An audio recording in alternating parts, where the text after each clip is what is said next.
महापालिका निवडणुकीच्या प्रचाराला आता स्वतः मुख्यमंत्री फडणवीस उतरणार आहेत। महापालिका निवडणुकीसाठी अर्ज मागे घेण्याची मुदत काल संपली आणि आज चिन्ह वाटप देखील झालं आणि आता खऱ्या अर्थाने प्रचाराला सुरुवात होणार आहे। या निवडणुकीत काही ठिकाणी युती आणि आघाडी एकत्र आली आहे तर काही महापालिकांमध्ये एकमेकांच्या विरोधामध्ये ते उभे आहेत।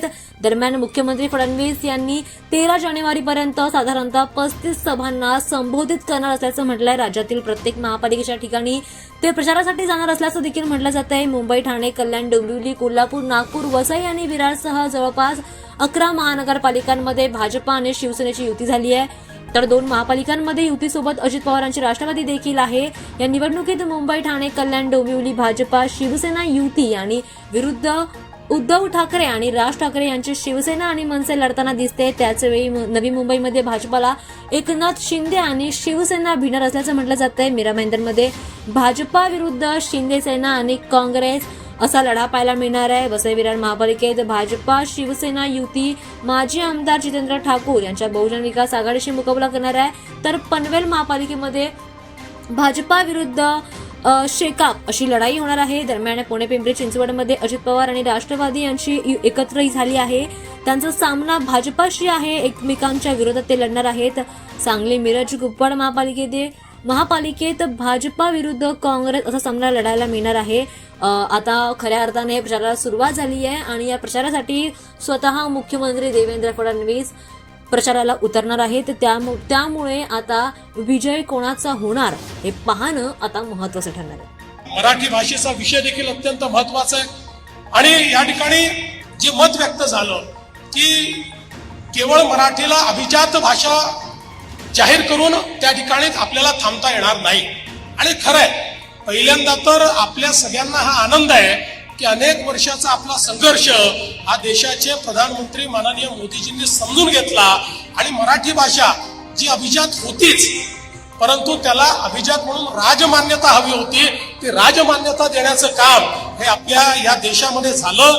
आता एक काम झालंय, आता दुसरं काम आपलं बाकी आहे। या राजमान्यतेचा उपयोग करून आपल्याला या मराठीला लोकमान्यता देखील त्या ठिकाणी सर्व भारतामध्ये मिळवून द्यायची आहे आणि त्या दृष्टीने मला अतिशय आनंद आहे की मागच्या काळामध्ये 2-4 महिन्यापूर्वी JNU सारख्या दिल्लीच्या प्रतिष्ठित विद्यापीठामध्ये मराठी अभ्यासन सुरू करण्याची संधी मला मिळाली आणि मराठी भाषा अभिजात झाल्यानंतर दिल्लीमध्ये त्या ठिकाणी मराठीचे अभ्यासन आणि त्याचं जे स्वागत त्या ठिकाणी झालं ते पाहून देखील मला अतिशय आनंद झाला। खरं तर एक मुद्दा सातत्याने या ठिकाणी येतोय की भाषा सक्तीची कुठली। मी या राज्याचा मुख्यमंत्री म्हणून सांगतो, महाराष्ट्रामध्ये फक्त आणि फक्त मराठी सक्तीची, इतर कुठली भाषा सक्तीची नाही, फक्त आणि फक्त मराठी सक्तीची। मराठी म्हणजे असं नाही आहे, सर्व जी जनता आहे, जी जास्त पर्सेंटेजवाले जे लोक आहेत, मला असं वाटतं की ती लोक कामाकडे जास्त आकर्षित होतात। त्यांची कामं म्हणजे मूलभूत कामं असतात, जे पाण्याची कामं असतात, रस्त्याची कामं असतात, गटराची कामं असतात किंवा शौचालय संदर्भात किंवा काहीही, त्यांचा विश्वास असतो आणि तो विश्वास जी पार्टी काम करेल, ज्या पार्टीचे नगरसेवक, जे पार्टीचे आमदार आणि ज्या पार्टीचे खासदार काम करणार त्यांच्या पाठीशी नक्की उभे राहणार।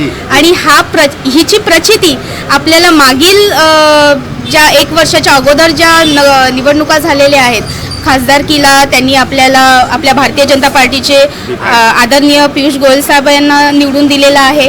आमदारकीमध्ये त्यांनी आदरणीय संजय उपाध्याय साहेबांना आपल्याकडे निवडून दिलेला आहे। तर निश्चित ही त्याची प्रचिती आहेच असं मला वाटतं आणि ते नेहमीच आपली साथ देतील, कारण आपली भारतीय जनता पार्टी फक्त बोलत नाही तर काम करून दाखवते। बीजेपी जोड़ने का काम कर रही है, लोगों को सबको जोड़ रही है, अपने साथ आगे लेके जा रही है, ताकि आपने देखा होगा कि ये इन सालों में कितना ग्रोथ बढ़ा है कि जो मेट्रो आई है या फिर और भी हमारे महिलाओं के लिए जो भी योजना, सक्षमीकरण की जो योजना भारतीय जनता पार्टी ने जो बनाई है, तो मेरे हिसाब से ये तो पार्टी ने जो लोगों के लिए उनका विकास बढ़ाने के लिए जो योजनाएं लाई है, तो ये डेफिनेटली आगे लेके ही जाने का काम।